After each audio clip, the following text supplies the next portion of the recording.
Good evening, everyone. Welcome to the Library Advisory Commission LAC meeting for April 19, 2021.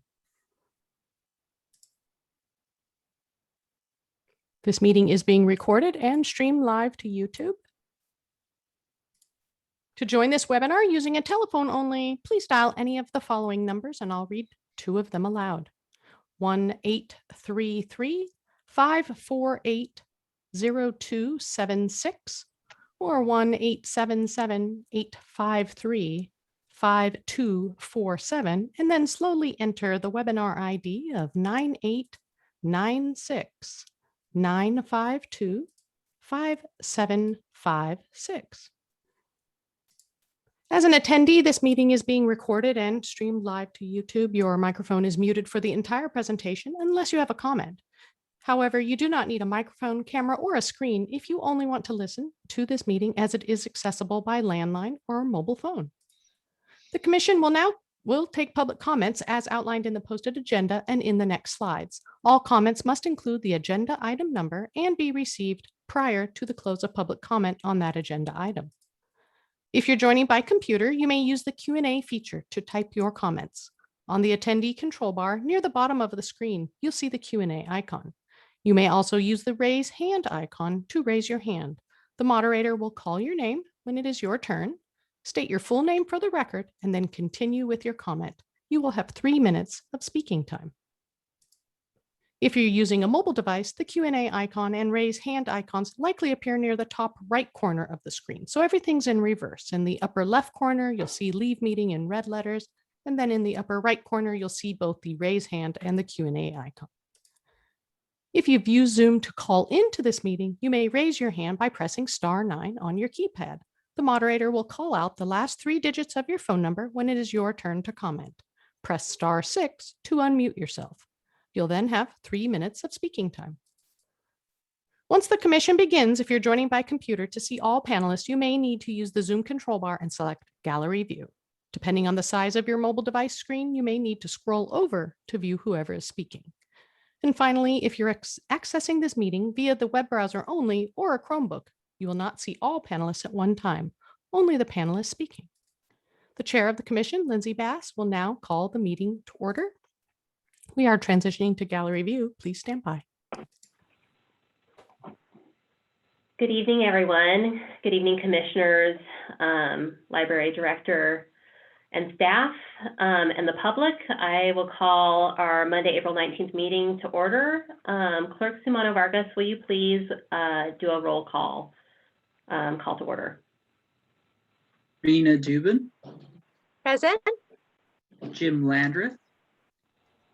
Absent. Mary Ripma. Present. Mike Termini. Present. Tricia Wynn. Present. Vice Chair Bruce Cotter. Present. And Chair Lindsay Bass. Present. Great. So item number 2 on our agenda is the adoption of the agenda. Before we move forward with any motions, are there any questions or do we have any public comments on the agenda? Chair Bass, there are no public comments. Then do I have a motion? I move approval of the agenda. I second. Was that Mary seconding? Rena. Yes. Okay. Oh, Rena. Thank you, Rena. Great. Mary's okay. fine. So I have a move by Commissioner Wynn and a second by Commissioner Dubin. Clerk Sumano Vargas, will you please do a roll call vote? Rena Dubin. Present. Aye. Mary Ripma. Aye. Mike Termini. Aye. Tricia Wynn. Aye. Vice Chair Bruce Cotter. Aye. And Chair Lindsay Bass. Aye. Great. Moving right along. Item number 3 on our agenda is oral communications. If any member of the audience would like to address the board on any matter, either on or off the agenda that is within the board's jurisdiction, they can do so now. In general, we reserve 3 minutes per speaker and limit this time frame to 30 minutes as a maximum.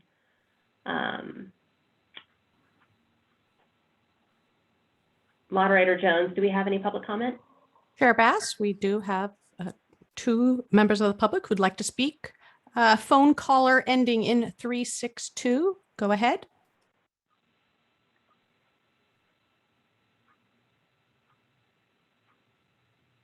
You may need to unmute your line. It's caller ending in 362. Go ahead. Hi, this is Judy Grunstra. Good evening, everyone. And I just wanted to wish Bruce Cotter good luck, and I really appreciate his responsiveness to my concerns. And I'm sure you'll be a great asset to the Friends, and I hope to see transparency in their operations as well. So good luck and thanks. Good night. Thank you, Judy. And Jean Brocklebank, go ahead. Good evening, commissioners. I had intended to stay for the whole meeting, and I'm not going to be able to. So I sent 3 different comments on 3 agenda items to clerk at santacruzpubliclibrary.org. And I got an automatic reply on them from Ivan that my comments had been forwarded to the commissioners. That's the message in there. But the instructions said, if I want my comments read during the meeting, I should send the email and put the agenda item in the subject line and somebody will read it. And so I just want to alert you, I don't know if Ivan's at the meeting also, but I did send 3 comments on 3 agenda items, and I'm hoping that somebody will be reading them at the appropriate time during that agenda item.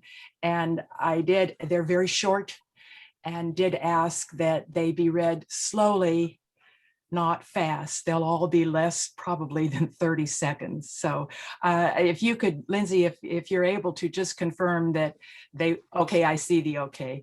All right, I'm sorry that I can't stay for the rest of the meeting. I will let you know that, as always, I appreciate having the full agenda packet, which I thoroughly digested and read, and appreciate that so much, being able to have that document, and appreciate all of you and all the work you do. Thank you very much, and have a nice meeting. And Moderator Jones, are there any other public comments before we close? Chair Bass, I do not see further public comment. Okay, and then I'll just take this moment to confirm with Clerk Simona Vargas and yourself. I see 2 comments from Judy that are clearly marked according to the agenda. I just want to make sure that the 3rd is on your radar, and that we'll be able to read that when the time comes. Chair Bass, I do have 3 comments. But those comments were from Judy. That was Jean who was just speaking. Sorry. No, I have comments from Jean. Oh, okay, because I don't see them, so. Okay. Great. Thank you for confirming, Moderator Jones. And I'll just echo our sadness. I know we'll get to it, but I would echo Judy's comments, definitely. This is another sad moment. But yes, good luck. And it's exciting that the Friends have such a great resource coming their way. So Thank you. Okay. Let's move on to agenda item number 4, which is the report by our library director, Director Nemitz. The floor is yours. Well, April 4th through 10th was National Library Week, and many of you volunteered to bring cookies to the staff. Not only were the cookies beautiful, but they were well appreciated, and I think almost needed that week. So thank you so much for doing that. I included a note that we got from one of our patrons that just was this beautiful note about how libraries have made a difference in his life. I hope you have the opportunity to read it. And I sent you some of the photographs some of our patrons sent in for National Library Week. I have to say, we really, really miss our customers. So especially the young ones It's a blast to see pictures of kids reading at home. We can't wait till they come and read with us again. I did include that we have an Earth Day project. That's a to-go project.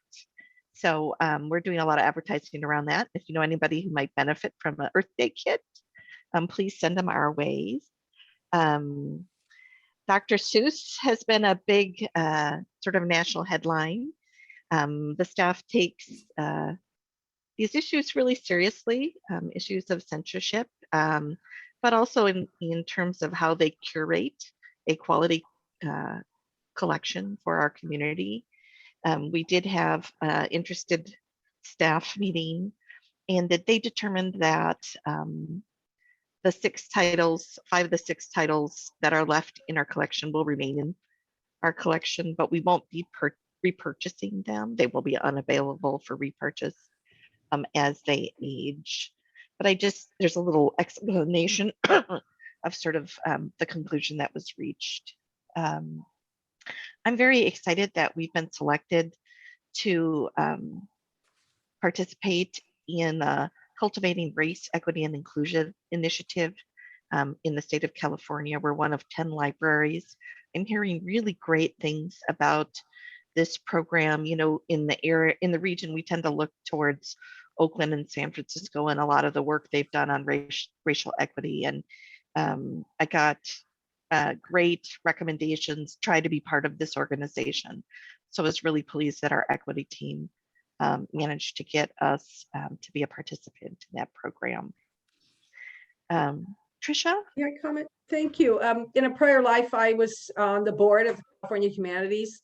I know how competitive those grants are. I'm super impressed that you put together a program that got funding. $5,000 is not very much money, but it's, you know, it does give you a little bit to do something. And I just really want to congratulate you for stretching, for, you know, for innovating, and for successfully, you know, pulling down one of those grants. Great job. And I just really want to acknowledge Eric is leading our equity initiative. As you guys get into strategic planning and over the next year, equity is going to be a huge part of what we talk about. But we've got this core team of committed staff that Eric's providing leadership to. And I think they're really setting up the ability to lay a foundation that we desperately need in the Santa Cruz Public Library. So I just want to give a shout out to Eric.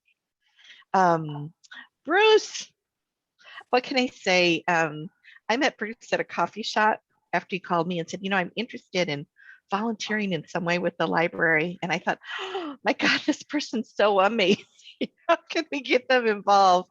And we got you involved in a million ways. And it's not surprising to me that you're gracious and generous enough to take on the Friends right now. You know, the Friends is evolving and really going to be an extraordinary organization, but they've had a lot of interesting challenges. And I think trying to get to a singular vision has actually been really tough. And Bruce, I think you're the right man at the right time to really help that group go to the next level.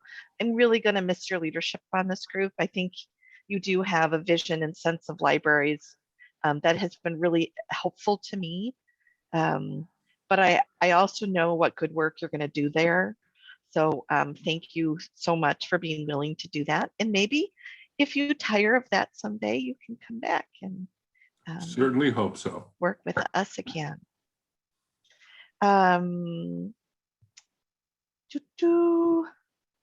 Facilities, wow. You know, the facilities keep moving forward. I did include pictures of the empty Branson 40 and the empty Garfield Park. Kind of takes your breath away, doesn't it? Such beautiful buildings, such beautiful bones. I really can't wait to bring them back to the community. But I think in some ways, when you see them empty, you don't see the dowdy old, you know, icky furniture. You see the extraordinary facilities that they can be. And we're so excited. We've made major progress on Aptos, moving forward, picking furniture. La Selva Beach opened. I think the virtual grand opening was way lovelier than I expected. And we're about to open Capitola on June 12th. I know Mike was in for a sneak peek over the weekend. I don't know if you want to add anything, but a lot of exciting things going on with our facilities. I would love to add something. And this goes for all of the branches, but Capitola specifically because I gave the tour on Saturday to some citizens. We're going to pat ourselves on the back and should be commended as a community. The passage of that bond and what we did with it was nothing short of remarkable. Every single branch that's been touched winds up being, the community's in awe of it. From Felton to Little Garfield or La Selva, everyone, and it was no different in Capitola. I mean, it was bookless, but it had furniture, it had stacks, and everyone was just blown away. So thank you. And I do want to say it's not the building that changes the community, it's the community coming together and learning together that changes the community, but the building is meant to inspire that. And I really think we're developing buildings unique to each of these communities. They definitely aren't carbon copies, but that really will inspire young and old to come together and create community. Trisha. I also just really want to shout out to Capitola. You guys were at the vanguard. I mean, you had to go first and it was really hard and it seemed, such daunting obstacles, but you in opening that beautiful library is going to make it easier for every other library to raise the money that we need to get a beautiful library. So I really just, my hat's off to you and Felton. It was really hard work, but you made it easy for the rest of us. So thank you, thank you, thank you. And just for everyone else who's going to go out and beat the streets for money for whichever branch or for whatever purpose, I don't like to fundraise. I'm called upon to do it a lot, and they have to get me kicking and screaming into fundraising. And I met with Gail Ortiz with about half a dozen potential large donors, and no one said no. No one made us uncomfortable. They just pointed to a room and said, "Gee, I like that room. I'll take that." Or "I like that children's wing. I'll take that." I walked out of the first meeting and I went, "Do you know how much money they just gave us?" And it just went on and on and on. We lose sight of how popular we are. We really do. We hide our light under a bushel consistently. And people love the library across the board, despite people you hear about who say libraries are passé. I tell them to take one visit to any branch. It completely shuts them up when they see branches and every one full. So how passé can a full building be? Yeah. My kind of passé. That's all I have. And are there any other comments or questions for Director Nimitz? I don't know if it's under board, statements or just a question for Susan. I noticed the letter from Anna Eshu, and $5 billion is a lot of money. Are we going to get any of that? Well, John Laird is also an author of this. I think it would be unlikely that they would put $5 billion out there, but I do think, considering the wealth of the state of California, the physical conditions of their libraries is pretty bad. The infrastructure in California has suffered, and I think libraries and local government have taken the brunt of that deficiency. So I remain hopeful, and I will lobby for it. I do have to continually point out that the downtown project, and I'm thinking systemically, is incredibly underfunded. And we still have a lot of money that we need to make that a project fruitful. That was exactly where my comment was going, was downtown. And if you need me to call anybody I might have, done political crimes with, I'll be glad to jump in there with you. I think, Bruce, you should write that one down. I already did.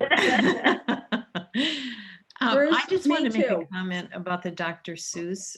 It sounds like everyone's decided, and I wondered if you might make some sort of a book plate so that someone checking it out would realize that the considerations that have been made. You know what, we've traditionally stayed away from doing so. Another thing that people often ask for is the MPAA rating systems on the movies. And, you know, sometimes it's on the disc and you can see it, but we tend not to add additional labels that might, I don't know, in some way recommend or not recommend a particular title. I wasn't so much thinking of recommending as just avoiding people who check it out and then come back and complain or are concerned that why is this on the shelf? More of a backstory about how people have taken the situation really seriously. But you know best, so just an idea. Eric, do you want to add to that? Yeah, it was part of the discussion, actually, that was raised by some staff members. And I think the general conclusion, and something that we'll still consider, is that there are unfortunately so many books, when you look back over just the last 10 years, for instance, how far we've come, that you could reasonably see them as offensive. So the question is, if we start with Dr. Seuss, where do we stop? And so we're really trying to take a forward approach to this in terms of, you know, looking at what books are really representative of our community and we can bring into the collection and then include in our book talks, include in our displays, include in our story time.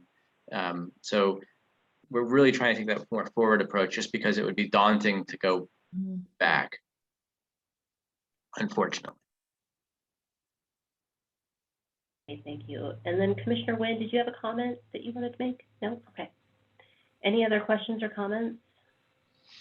Ms. Director's report? Okay.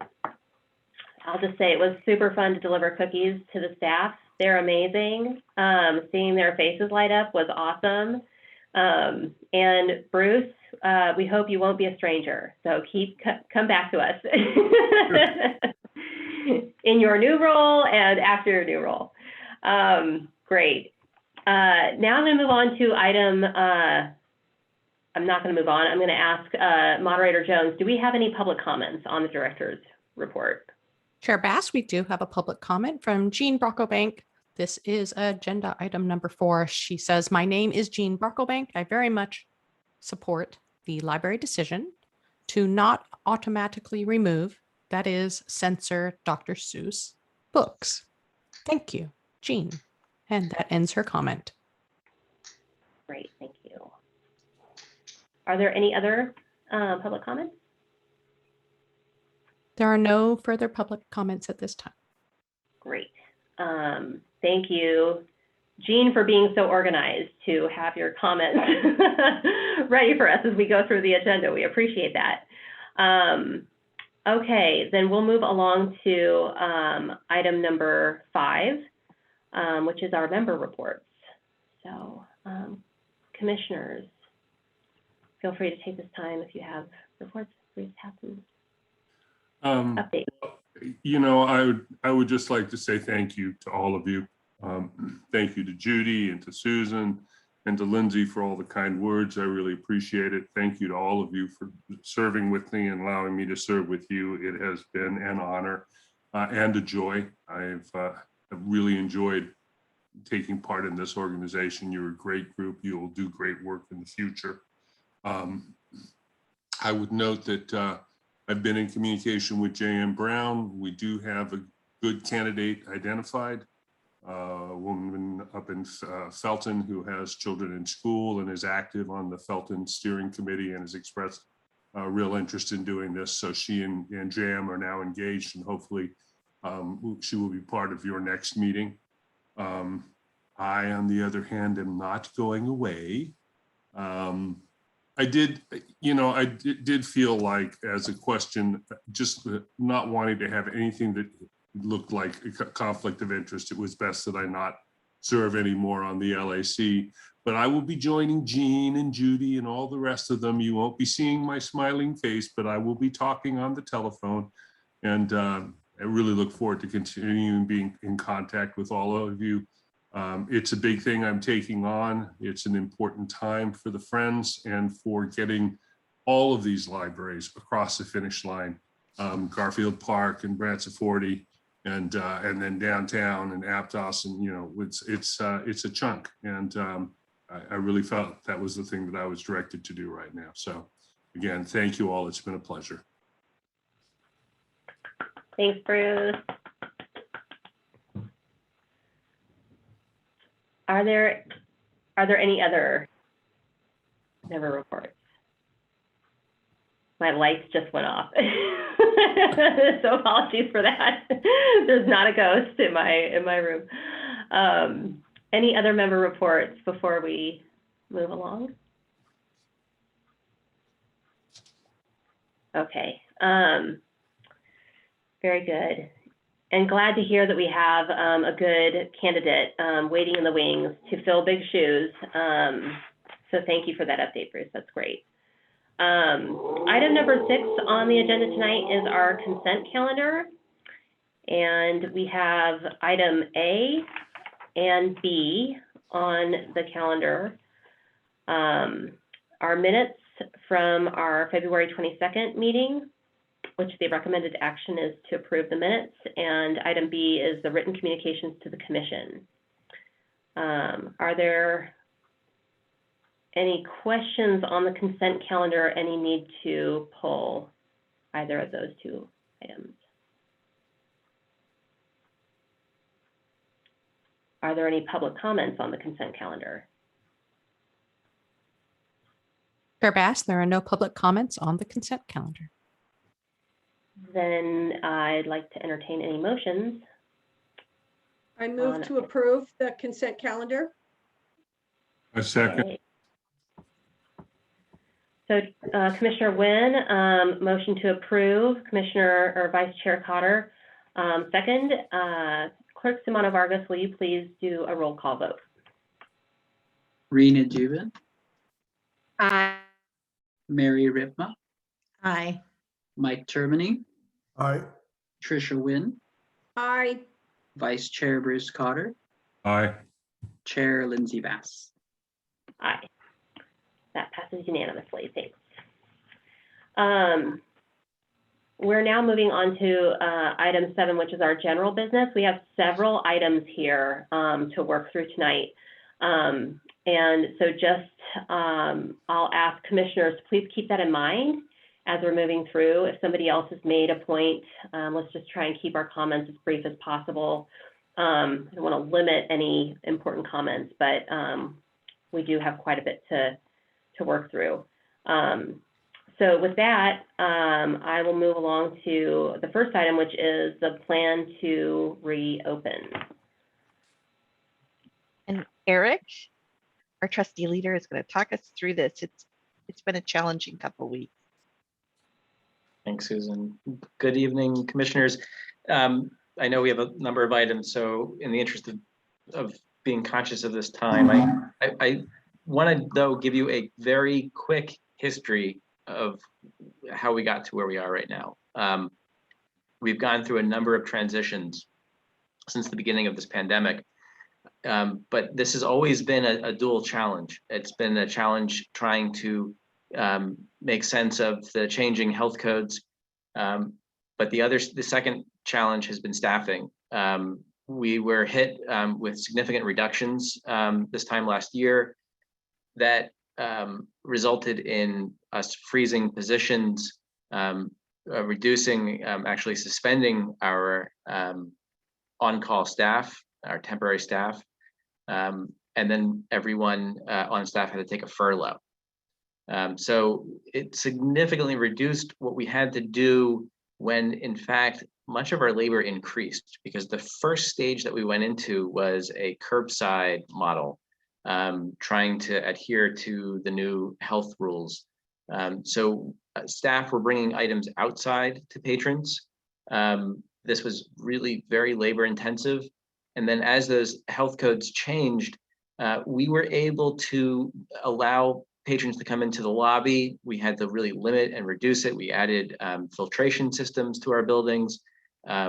We trained staff how to manage patrons coming in. And then you may remember we were doing all of this right at the end of the bad health days because of all the fires that were going on. So we were juggling closures at that time too because of unhealthy air.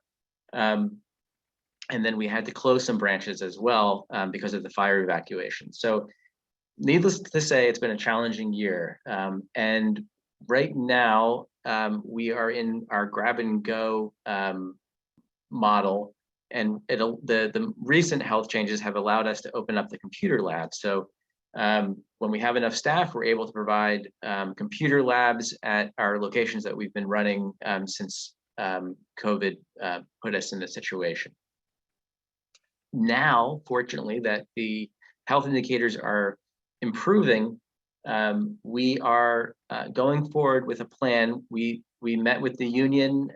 We have another official meet and confer this coming week, and then another one later to nail down dates and to go over what this will look like more specifically. But this is essentially the model that we first introduced to them. And we also have to recognize that we have other challenges in addition to staffing and the health concerns. We still have parents who have children and they're trying to juggle daycare for their children. We still have the health and safety considerations, and we are trying hard to ensure that we make it as easy as possible for staff to get vaccinated. And I think we are doing a good job with that. We've offered to all staff that we will assist them in any way possible to get vaccinated. So that's the quick history and context of where we are right now. And we are always going to base our decisions on the science that exists.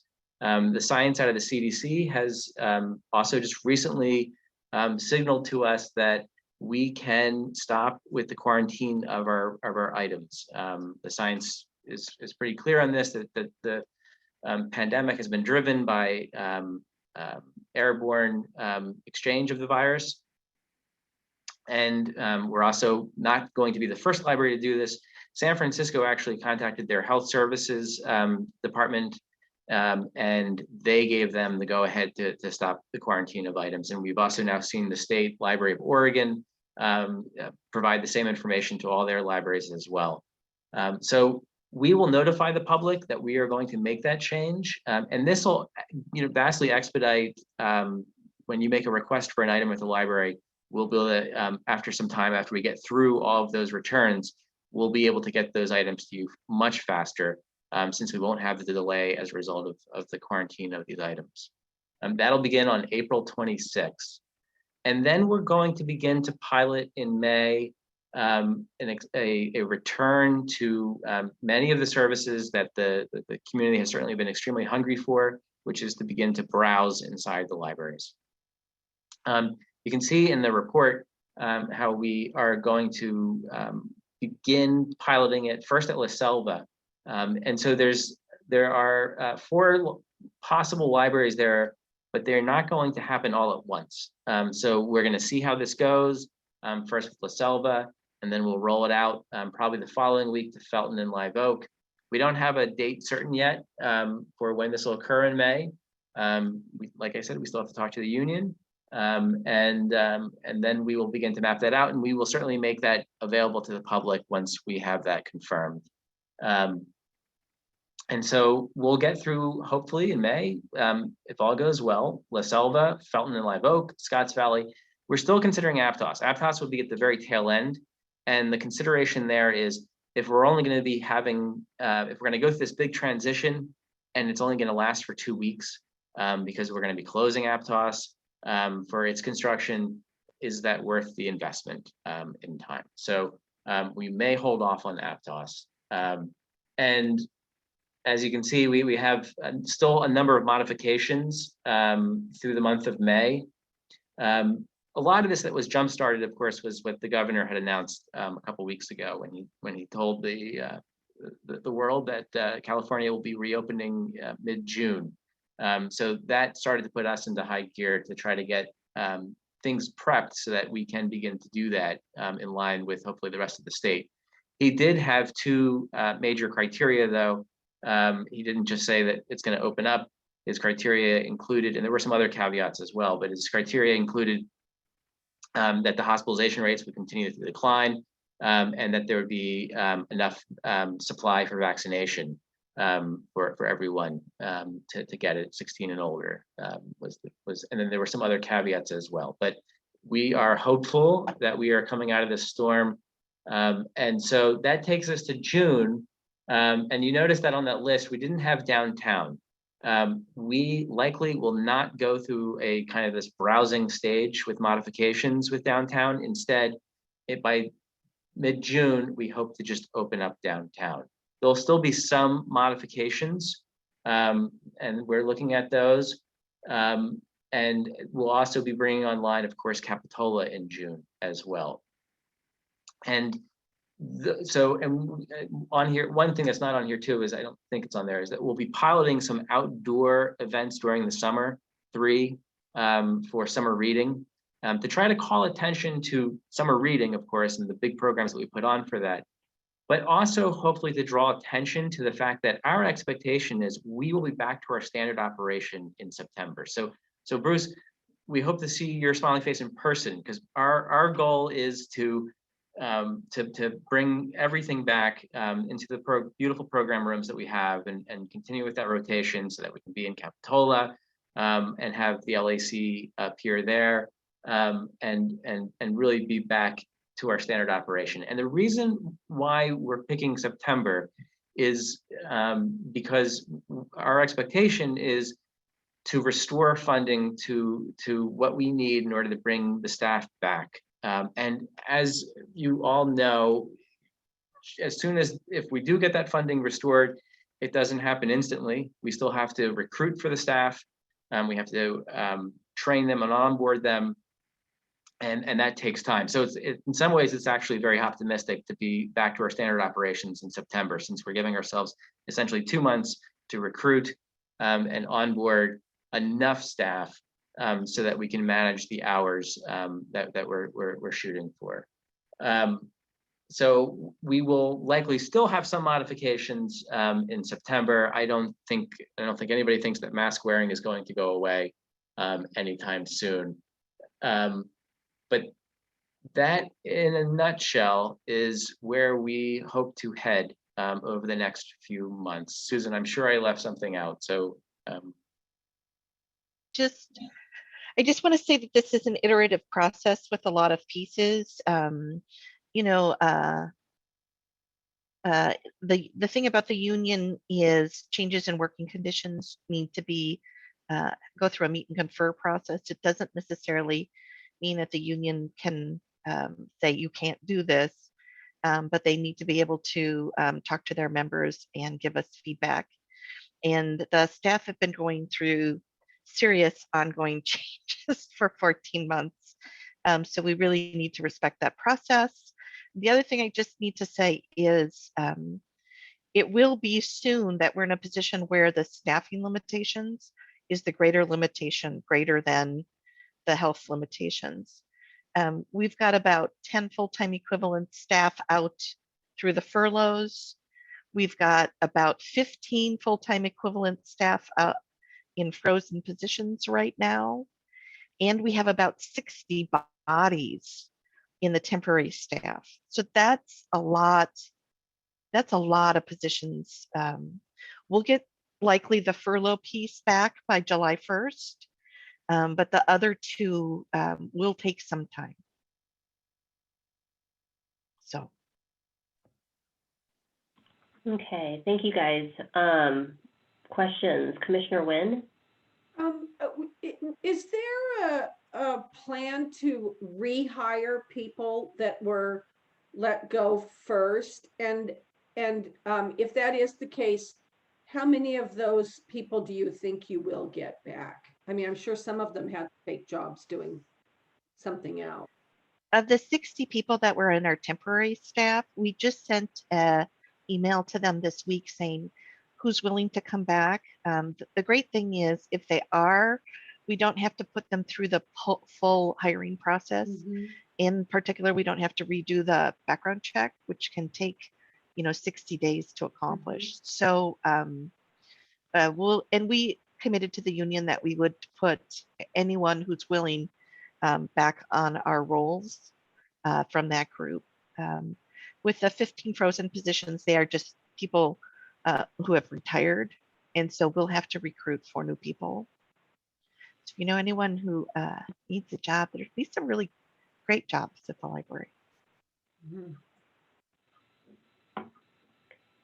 Any other questions on the reopening plan?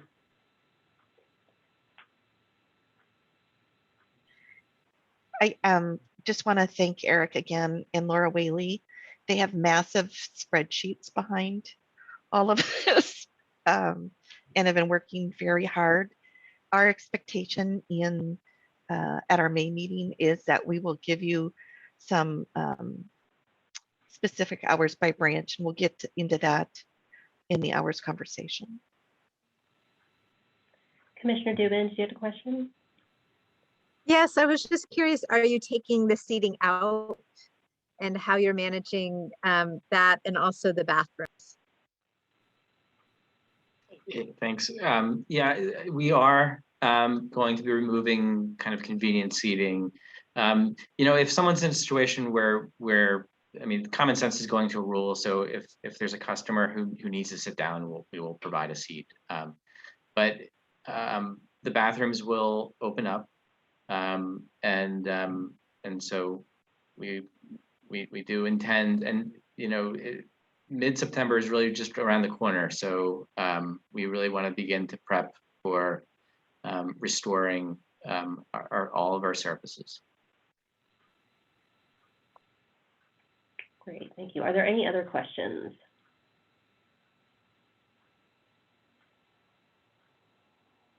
And I think it's from my own personal standpoint, it's really, really interesting how the reopening has started to happen, and the fact that now the limiting factor is no longer COVID-19, but the budgetary constraints, which is very telling. So thank you guys for working through both of those very tricky dynamics. Let's turn to our moderator to see if there are any public comments. Chair Bass, we do have a public comment on item 7A. It says, my name is Jean Brocklebank. I have thoroughly read the staff report for this item and strongly support all within. Thank you, Jean Brocklebank. And that ends the comment. Great, thank you. So we have a recommended motion in front of us, which is to review and endorse the plan for a phased reopening. Are there any motions to consider? May I just make a quick comment? Sure. Before we do that, I just think it's, I appreciate all the hard work that you've done. And I know there's so much going on behind the scenes. And I also think the library is so important. And I would just encourage that we open as thoroughly and quickly as safety and budget allows. Well said, Commissioner Dubin. Great, and I have. Go ahead, sorry. I was just going to say, Commissioner Nguyen, do you have a motion? I have a motion to approve the recommendation. Is there a second? I'll second. Great. So Commissioner Nguyen, motion to approve. We have Commissioner Dubin seconding. Clerk Simano Vargas, will you please do a roll call vote? Rena Dubin, Aye. Mary Ripma, Aye. Mike Termini, Aye. Tricia Nguyen, Aye. Vice Chair Bruce Cotter, Aye. Chair Lindsay Bass. Aye. That motion passes unanimously. Great. Moving right along to library budget update. Again, I'm going to turn the floor over to Director Nimitz. I will try not to belabor this. Last time we had a discussion I was really pushing that the JPA would endorse a plan that would give the full maintenance of effort contributions to the library, and allow us to spend our fund balance and really begin creating the plan for how we maintain our facilities in the future. The JPA discussed it and do not want to do that. I'm a little disappointed. We were supposed to get a $70,000 increase. They did agree to a $320,000 increase to our revenues. And they are seeking a separate process where they're going to delay the MOE discussions for a year. I'm particularly disappointed because we have the four people who have to decide unanimously are four people who've been around for a long time, and I really think could negotiate this rather quickly. Martin Bernal, the city administrator for the city of Santa Cruz, is announcing his retirement, and we will get someone new on the JPA. So I really don't know how that will go next year. I think the implication of the MOE agreement is that the city of Santa Cruz is going to have to bring a lot more money to the table. The truth of the matter is, I believe they could make that adjustment this year with some of the funds, federal funds that they're getting for COVID. I think next year will be a more difficult year and we'll have a new entity. So they haven't made it clear why they want to do this, but they unanimously voted to put it off. I think they also really want to put off the discussion around maintenance of facilities. I think there's some territoriality around funds and how facilities are going to be maintained. Again, my hope is that we end up with a single approach to maintaining facilities where the city of Santa Cruz pays its fair share. I don't know what's going to happen. It's going to wait another year.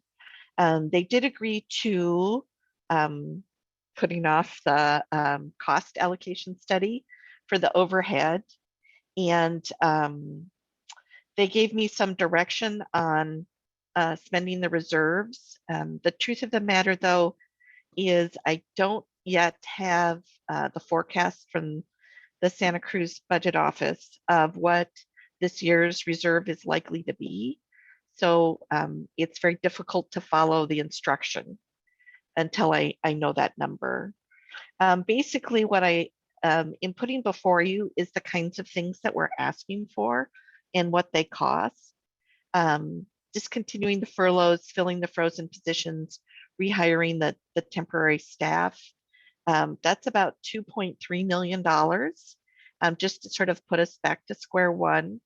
I get the sense that they support that. I am not feeling that in any way that they're concerned about that. One of the things they keep saying to me is that I haven't made a compelling enough argument about why we need more staff. I'm frustrated by that, but I need to just be, I need to listen to that and try to come up with a solution. I asked them how I could be more compelling, and they've suggested that we hire a management analyst who can do all sorts of sort of data analysis and studies. Again, I'm frustrated by that because I can't staff the front desk, and a management analyst is $100,000. And I think our numbers are so far off a mean that I don't know how you could become more compelling. I think the other concern I have is that with the branches opening and closing over a 7-year period, our data is all messed up. So we won't have really good data until 2025. So we can try to benchmark our system against other systems, but the truth of the matter is 2 branches were closed this year and 3 branches were closed the next year. So it's not going to really give us a real sense of what actual and appropriate use is and is going to be. but they wanted me to request the management analyst. So I'm doing that. I think a big thing for us as a system is when we were bringing this forward last year, for those of you who have been around a while, we really do want to eliminate late fees. I think we put a position paper created by the staff in your document. The idea being that late fees often prove a barrier for low income people. There are literally thousands of people in our system who can't check out an item because they owe more than $10. We hate to see that happen and would really like to move away from that. If you want, we can get into that more, but I really suggest you read the position paper. Eric, someone else, was it San Jose just announced they're dropping it this week? Most of the Bay, Boston Public. Most of the Bay Area libraries are in the process. And I just want to clarify that if someone never returns a book, they would pay the replacement value. But we're not going to make, the idea would be you wouldn't make them pay for being 3 weeks late. And in fact, many library systems who have done this found that they get a higher return of the item. It's better to have the item back so that we can recirculate it. And Sarah Harbison, our collections manager, included some data from some other library systems. There's some little things like we want to upgrade 2 positions. We want to add 4 FTE, but we don't think we need to do it until halfway through the year as we open libraries in the spring. We want to maintain what we're calling our flex team, which is a group of staff whose sole job has been to open and close branches so that our public service people can stay on the desks. And we want to add $50,000 to our capital maintenance funds so that we begin to build the annual amount that's available, even if the board hasn't yet decided how they're going to spend it. I want to make sure that there's a pool that is defined for capital changes to our buildings. And then a small amount for professional assistance. We're going to be doing strategic planning, equity training. We may need help with the long-term capital maintenance plan. We'd like to look at RFID considering our staffing shortage. One last thing I didn't include was I would like the board in May to approve our temporary hiring so that those 67 bodies we could actually begin to fill now. I do believe we have enough in our fund balances this year, which would at least give us a group of people by July 1st then. And then we could focus on the permanent positions between July and September. I included because there were questions about our fund balance history. I think you can see that we've had healthy and sizable fund balances over the last 10 years. And I just want to say that I really do believe the library has been consistently financially responsible during thick and thin. And I do believe we need more staff.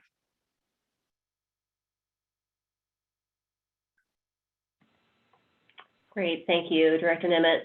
Let's open this up to beginning questions from commissioners. Commissioner Wynn? Well, I understand that it's really frustrating, but they have given you a roadmap. And I know you feel confident that if you brought in a management consultant, they would find what you know, which is we're seriously understaffed. And I just feel like, even though it's very bureaucratic and it just feels, like a way, I would just do it. I would recommend that we do it just to, this is what they asked for. This is the roadmap out. And yeah, it seems frustrating. And yeah, wouldn't it be great to spend that $100,000 elsewhere? But they've told you what we need to do to move forward. So I'd be inclined to just pull the trigger, and I'd be willing to support that. I gotta just say a little vent here that it makes me mad when we have one part of the meeting saying how supportive this community is. And it feels like the people that are, doling out the money and controlling the purse strings really are not. And why do they have a library director if they feel they're going to have to second guess that person and have them, so I'm mad, but I think Trish is right.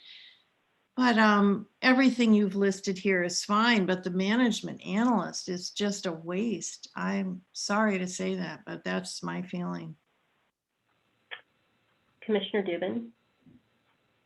Yes, I have a strong feelings against the management position, and I understand what Trish is saying, but I also think that there is a political will for us to staff these libraries. I think most people in the community, it's an easy sell. It's an easy understand. And I don't think we've really tapped that. I think it's hard because some of the people on the JPA, they're not elected officials, but I do think that we can, if we wanted to go this way, to save $100,000 and put it towards staff that I think will be much more useful to the community, especially at these times. I do think we can put some political pressure to maybe get things moving forwards in a better direction.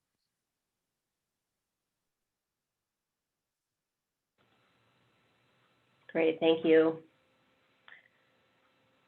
Commissioner Termini. I have several questions for you, Susan. First of all, it's not surprising that a room full of city managers wants more analysis. And it pushes a button so big in me as a former city official, it just drives me out of my mind, including my time on the RTC, which is the champion of analysis. Can they not see the nexus between number of staff and open hours? I mean, it's clear to anyone who can do addition and subtraction. I'm shocked at that. But enough said about that. With regard to fines, can you start with full forgiveness to get the 11,000 plus folks back in loaning and then move on to eliminating the fines? And I understand that the social justice aspect of it, but if you can't pay for your fines, how are you going to pay for the replacement when the book's never brought back?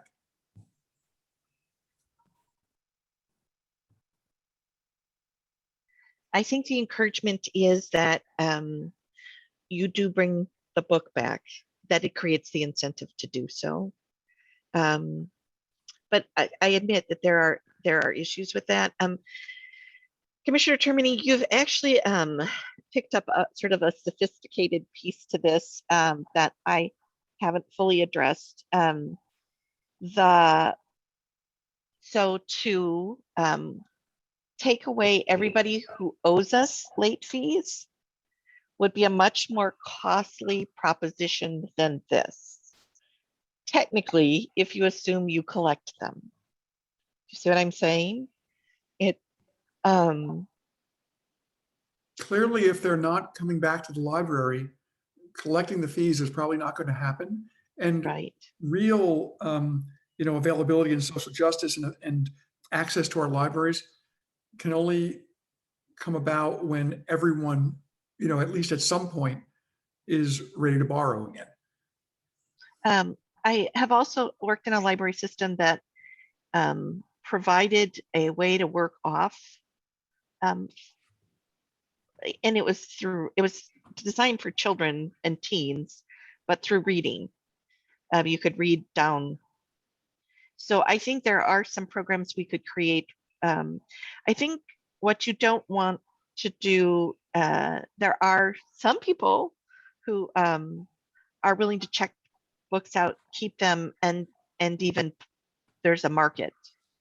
There are especially certain types of books you could sell online. So there needs to be some limit. It might be $100, not 10. But I think these are the kinds of things we could talk about as well. I do think this is the first step. It moves away from the library being seen as punitive that in some ways, I always like to think of them as extended use fees rather than a fine of some sort. But I think the focus is getting material into people's hand, circulating and letting a lot of people use it. And I do believe that late fees are not the best approach to achieving that. Commissioner Dubin, and then we'll go to Vice Chair Cotter. Oh, just, I definitely agree with the staff report about the late fees. And I also understand what Mike is saying, that maybe there could be some kind of difference between replacement and late fees. And we can have that in the language, and we can have that as expectation, maybe in time or something like that in the policies, so that we do get the books back. And to clarify, if you don't return the book ever, you will get billed for the cost of the material.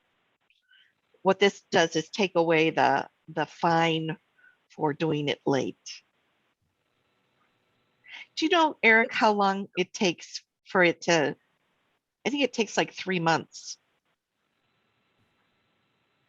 I have to double check. But so, you know, you'll get this material still out, this material still out. But, you know, like, and I'm sorry, I should know my fine. But in a few months, you get a notice that says, you know, that to replace this book will cost $45. Please return the book in the next 15 days or you will be charged. Mm-hmm. Vice Chair Cotter? Yeah, a couple of things. I'm strongly in favor of eliminating fines. We did it at the library I worked with previously. It had nothing but positive ramifications. I can remember teaching new trustees and having a couple of them tell me that in their communities, they sent the sheriff out to collect books that had not been returned. And I just People have done warrants. It's just amazing. This is just not the kind of relationship you want to have. I would suggest that the idea of eliminating all the people who have past due fines makes a lot of sense. You are not going to get that money back. If you were, you know, if you got 15% of it back, I think you would be fortunate. And it really is a question of access to the library. So I would very much be in favor of that. And I would just ditto everything that was said about the utter ridiculousness of getting another management analyst for $100,000 when you haven't got people to staff the front desk, for goodness sakes.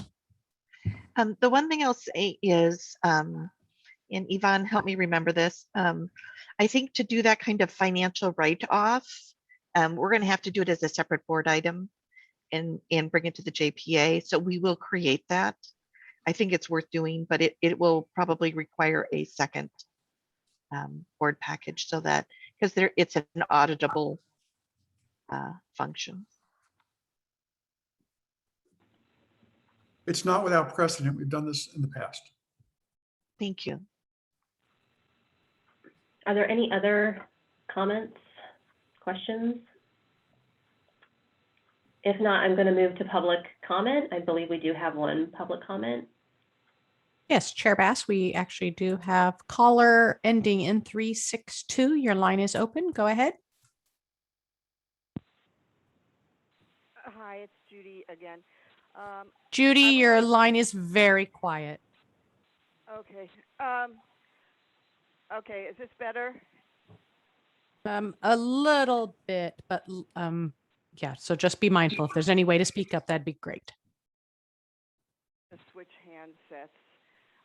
Hold on, sorry. Is this okay? Oh, that's much better. Okay, thanks.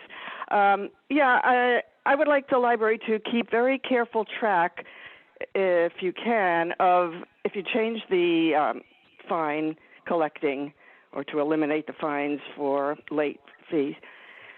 I'd like to see evidence of, you know, how that plays out.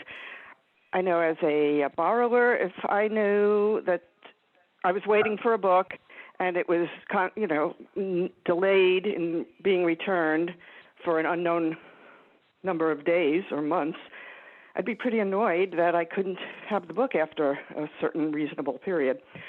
So there's that. And yes, as Mr. Termini said, eventually if they have to replace the material, that's still a hardship. So how do you balance those things?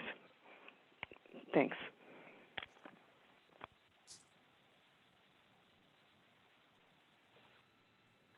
And I believe we have a comment from Jean. Correct. So there was an emailed comment, item 7B. It says, "My name is Jean Brocklebank. Please read my comment slowly, not fast. Regarding budget recommendations by the LAC to the library director, I like all of the director's recommendations with the exception of the elimination of overdue fees. Fees have nothing to do with equity, nor vice versa. All patrons can check out library materials for 3 weeks, and all patrons have the ability to renew those materials at least 3 more times. There is therefore never any excuse to not return books to the library in a timely fashion. Learning means learning. That includes learning responsibilities when provided free materials. Let us continue to educate children, especially to understand that life is a process of rights and responsibilities for everyone. Thank you, Jean Brocklebank." And that ends the public comments that I have at this time. And so I'm requesting that you review and advise the director on appropriate strategy for the library's budget recommendations and endorse the elimination of overdue fees. Do we have any motions?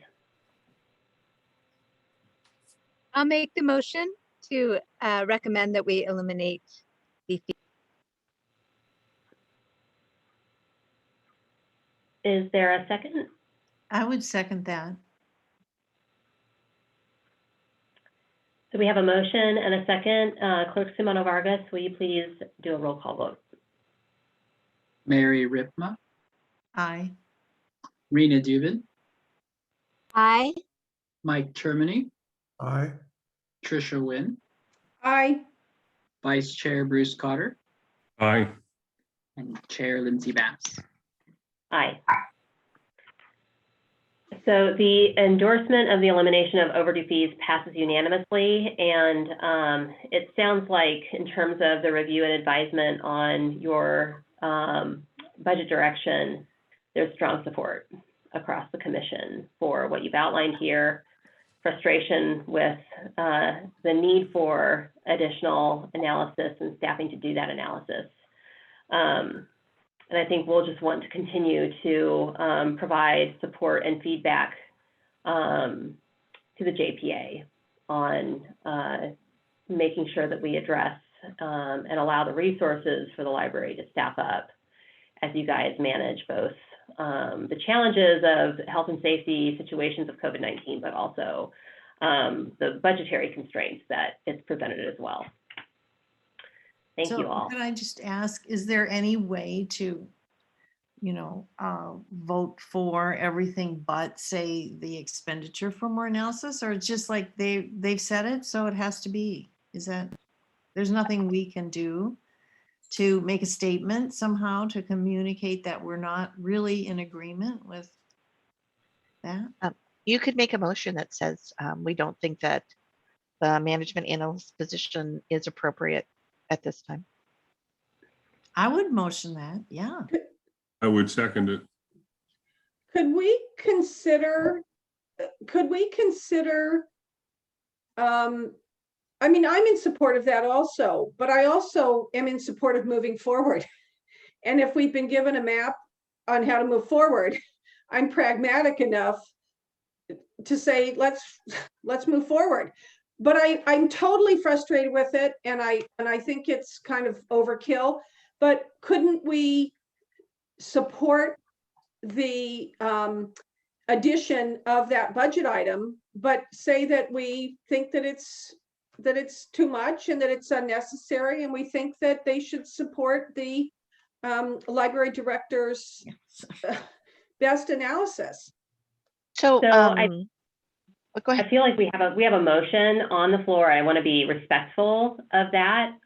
So we can entertain that motion. Maybe I would present, just to Tricia's point, a potential alternate, which is the chair does report out to the JPA after these meetings. And in that function, I could share or even draft a statement for that. And if you all wanted to call into that to support that statement of the support for the intended direction with some serious concerns around the management analysts, that might be an alternate approach. But if we want to move forward with the motion that's on the floor, I'm happy to do so. Can we table the motion that's on the floor and entertain a slightly different motion? That would be a substitute motion. Yes. Tricky, doable, yeah. Well, what I would like to do is make a motion that we support the director on her budget recommendations for the library, and we express our concern about the request for a new budget analyst, which we feel is not necessary or a useful use of funds. I would second that motion. We have a second on the substitute motion. I'd like to call a roll call vote on this substitute motion. Clerk Sumano Vargas, will you please call a roll call vote on the substitute motion, which is to support the director on the budget recommendations that she's presented and express serious concern about the inclusion of a management analyst as it seems unnecessary. So that's the motion. Gotcha. Rather than unnecessary, could we use a softer language, like not a higher priority? Is there a word? I would love to have unnecessary. I like unnecessary. No, that is how I inappropriate. feel. What about It's inappropriate? appropriately forceful, and this is one of those situations. And you're very nice, Susan. Thank you. So do you want to repeat the motion one last time to make sure we got it correct? Let me just double check with, are we substituting inappropriate for unnecessary, or are we keeping unnecessary? Keeping unnecessary. Unnecessary. All right. So we'll support the director on the budget recommendations presented tonight, and we're expressing serious concerns with the inclusion of a management analyst, which seems unnecessary. Gotcha. All right. So Rena Dubin. Aye. Mary Ritma. Aye. Mike Termini. Aye. Tricia Wynn. Aye. Vice Chair Bruce Cotter. Aye. And Chair Lindsay Bass. Aye. That motion passes unanimously. Great. Thank you for the robust discussion on that. Moving right along, item number C, library hours. And just again, a time check, everyone, we're at 7:45. I just want to say that we talked last time, we talked about what ideal hours might be. And I tried to create principles from our old principles and from some of the things that you all said. But you can see on the front page, we should do this annually, that we need to have minimums at the small branches. We need to have the full coverage, at least in regions. We should take in consideration use, building capacity, amenities, staffing levels, contracts, and costs. And that there are new approaches available to us for extending hours that we should be pursuing. As we begin to look at hours for this next fiscal year, and again, we will bring back specifics next month, but I wanted you to endorse this from a high level. The things that are going to affect us are the public health orders, significant reductions in staff, at least for a while, construction and remodeling of branches, and some environmental factors. So I spelled higher wrong, higher, H-I-G-H-E-R. So part of what we talked about was putting branches in tiers, sort of by where they were, with there being a level 1, which is the smaller branches, that being 30 to 40 hours a week naturally, level 2 being 40 to 50, level 3 being 50 to 60. I think that some branches fall easily into those tiers. I think there are some branches on the cusp. Branch of 40 could be the small to the medium. Felton could be medium or large. Live Oak could be medium or large. And to complicate this further is when Scotts Valley closes for 6 months, Felton for sure will end up in the highest tier just because of the, so what I'm trying to figure out is what would they be normally in their tiers and what might they be over the next years as branches open and close. I included where we currently are, and I think the disappointing thing to people is going to be, I don't see the hours changing before July 1st. I do believe the services we offer can broaden, but I don't believe we can cover more hours in the day until we get more staff on board. And it's really important that the JPA approve the hiring of the temp folks in May for us to even hit that July 1st target. So if that articulates what we talked about last time, and I can use that as a framework, next month we will bring to you specific hours. I will say there will at least be 4 changes over the year, just with branches opening and closing. You can see on that second chart that we have openings and closures throughout the year, and we will have to shift hours at those sort of key moments in time. So July, September, probably around March 1st. And with Live Oak, only a short time, I'm not sure, but there might be 4, there might be 5. Questions? Can I just ask, when we're at this pink level, level 3, Yep. is that in your mind the ideal for a library? No. No. I would, again, my ideal for a library is commercial retail hours, because I think it's what most people understand.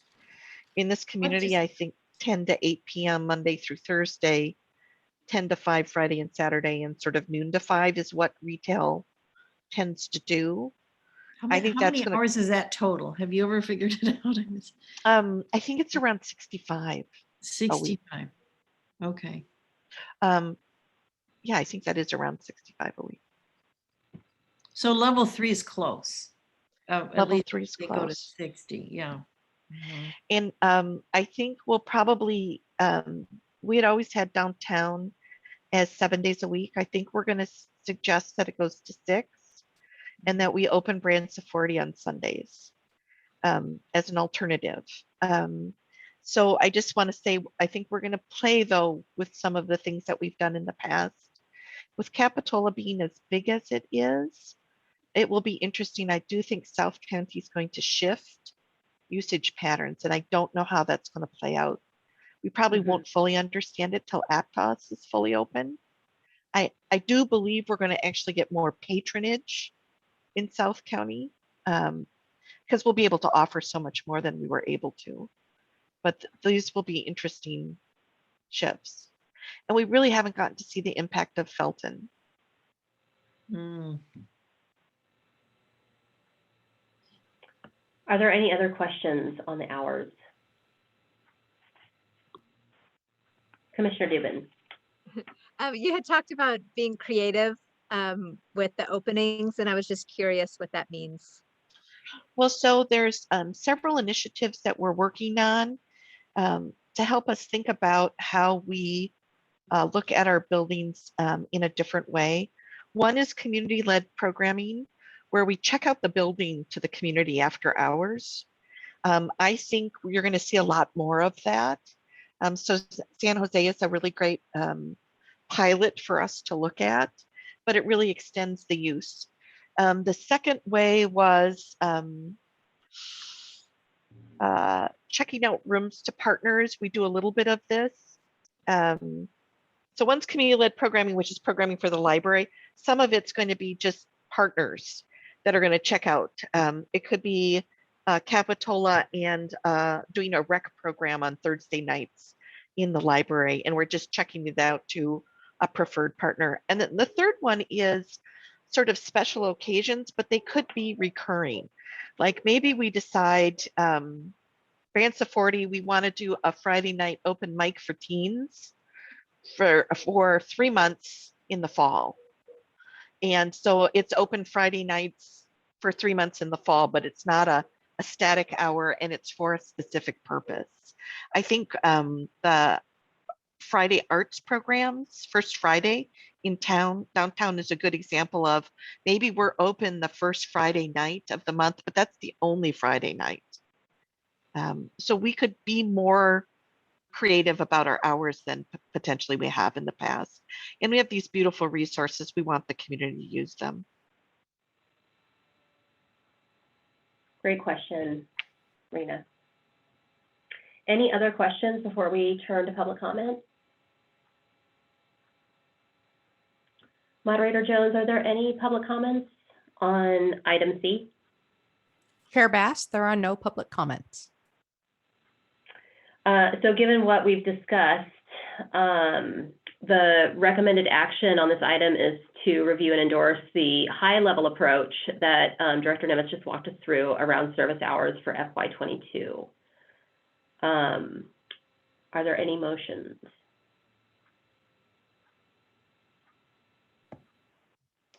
I move approval. So Commissioner Wynn has moved to approve. Second. And Vice Chair Cotter has seconded. Clerk Sumano Vargas, will you please do a roll call vote? Rena Jubin, Aye. Mary Ripma, Aye. Mike Germany, Aye. Trisha Wynn, Aye. Vice Chair Bruce Cotter, Aye. Chair Lindsay Bass. Aye. That item passes unanimously. And we will move on to item D, which is the library statement against anti-Asian violence. And just want to note, Mary caught a typo on the staff report, so just flagging that for you all. Thank you, Mary.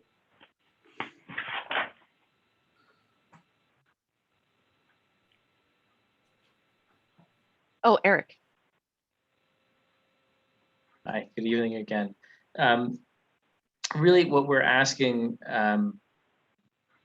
the LAC to consider here is more than just a statement. Susan and I really see the LAC as helping to lead the library around its values and what the community values. And I think many of you feel this way too. Upper management certainly does, that the library is much more than just books. It's much more than just a simple transaction that's occurring. And when you think about American society right now, there are very few public spaces for people to come into and brush shoulders and elbows with their neighbors and learn who their neighbors are and learn who their values are. A big objective of ours is to ensure that the library is everyone's library. And so what we're trying to always communicate is a beacon for the community to come to the library, and it's welcoming to everyone and that they feel safe.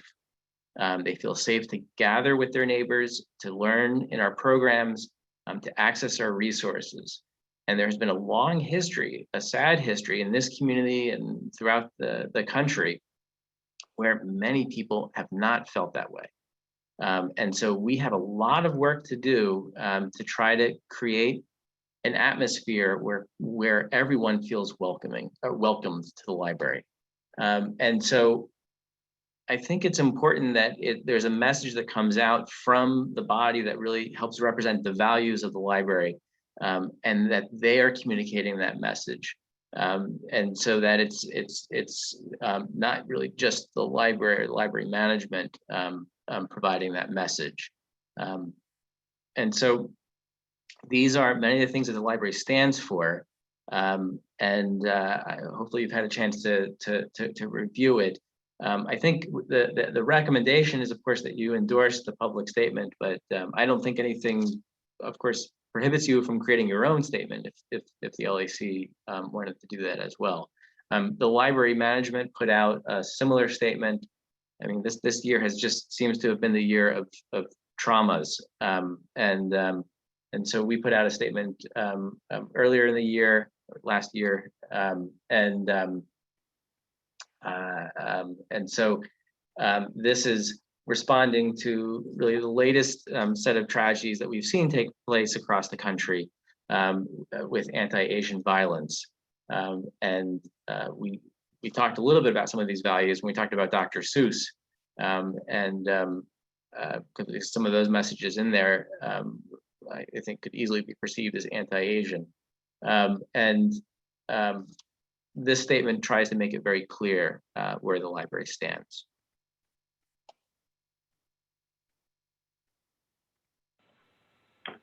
So questions, Commissioner Wynn.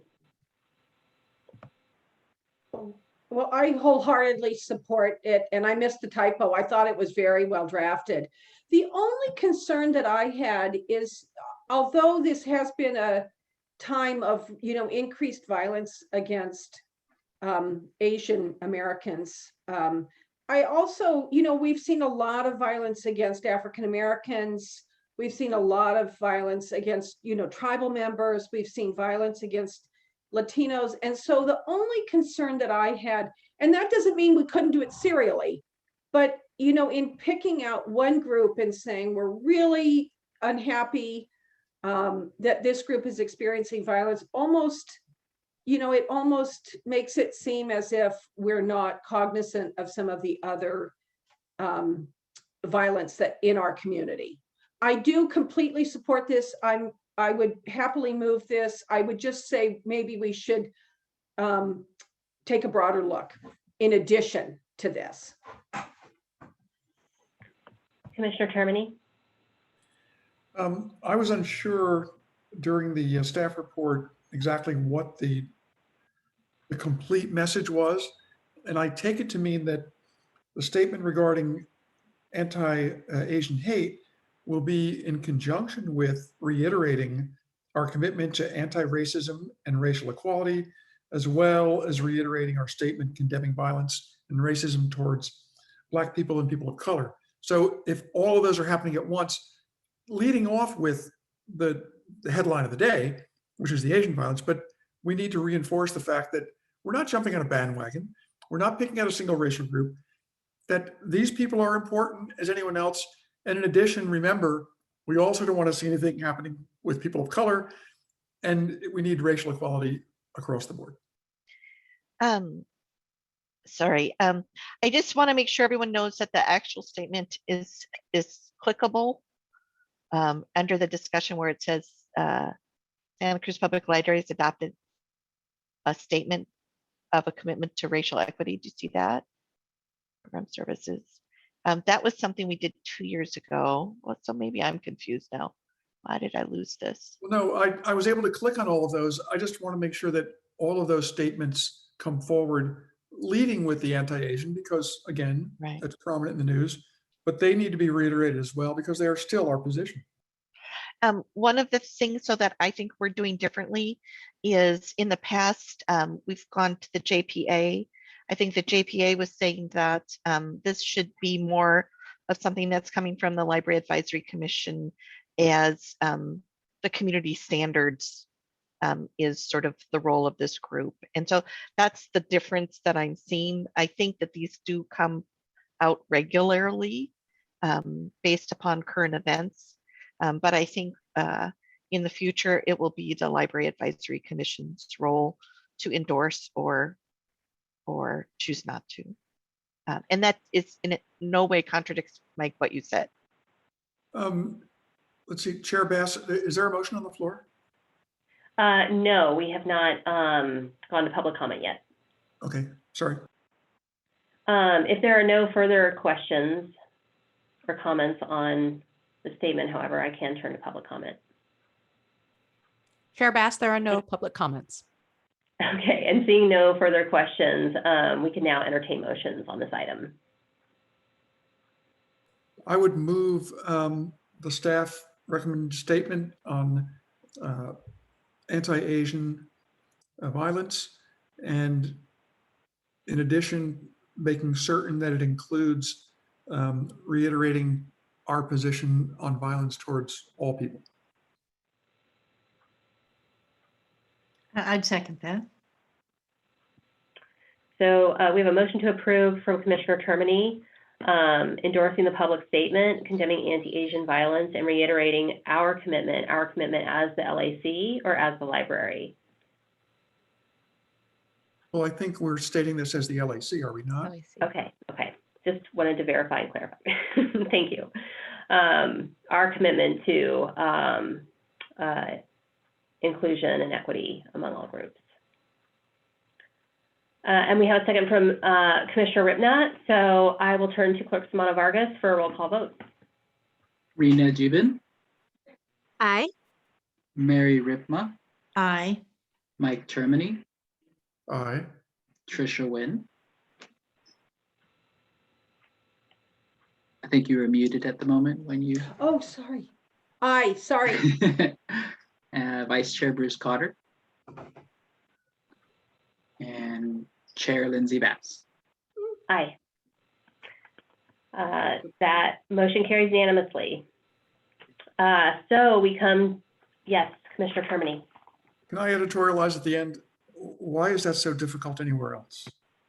That's all I have to say. Mm-hmm. I think we can It was also a rhetorical reinforce question. this. Yeah.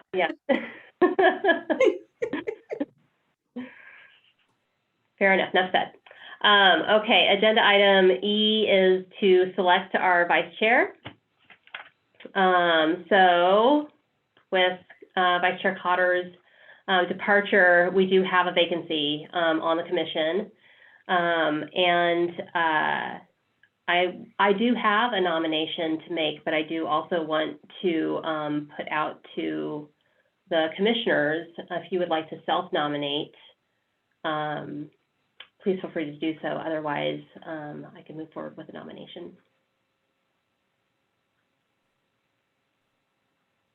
With silence, I would like to nominate Commissioner Dubin to serve as our new vice chair of the Library Advisory Commission. Thank you. I'll second that. Oh, that's sweet. Thanks.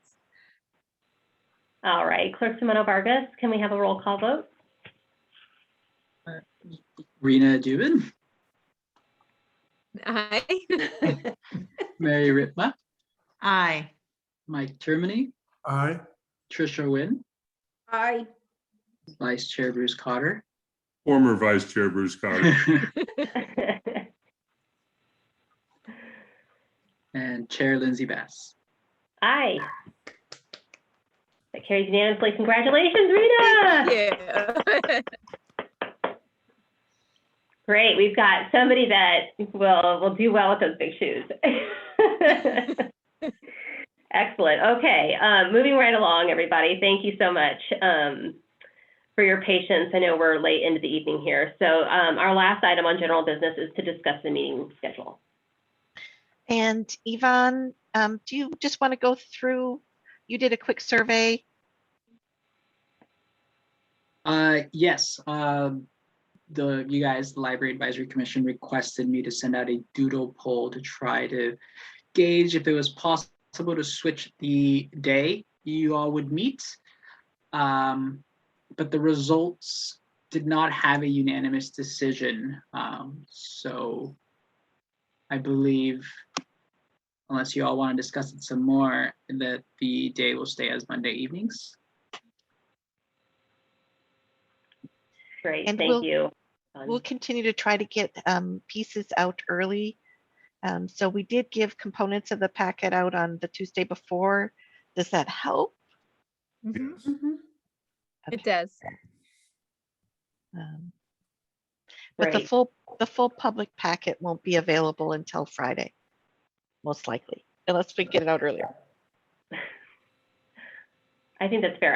I feel personally that new adjustments, thanks to some of the recommendations that Vice Chair Dubin, former Vice Chair Cotter put forward around the agenda have really helped. So thanks everybody for all your work on that and making it happen. It's been great. And do we know if we'll be able to do this in person? Hopefully after June 15th. I have started asking the question, but I think it'll be sometime after June 15th. Oh my gosh, that's so exciting. The possibility that we can see each other face to face. We've been doing this for so long. Okay. Great. So we'll keep our meeting status quo, continue with the improvements that have been made, and we'll try to make do. And if that becomes untenable at any point, commissioners, please flag and we can revisit. But for the time being, we'll keep it as is. Okay, item 8 is our scheduled upcoming meetings. So the next meeting will be May 17th at 6:30. We have on the agenda anticipated our another library budget update, the library hours, and then strategic planning. So we'll begin those conversations. Any comments on that meeting agenda, Director Nimitz? No. Okay. All right, then we can move on to item 9, which is adjournment. Thank you, everybody. Thanks for slogging through all this. I really appreciate it. Thank you. Have a Bye-bye. great evening. Thank you. Thank you to the public for your comments. Good night, everybody. Good night. Good night, everyone.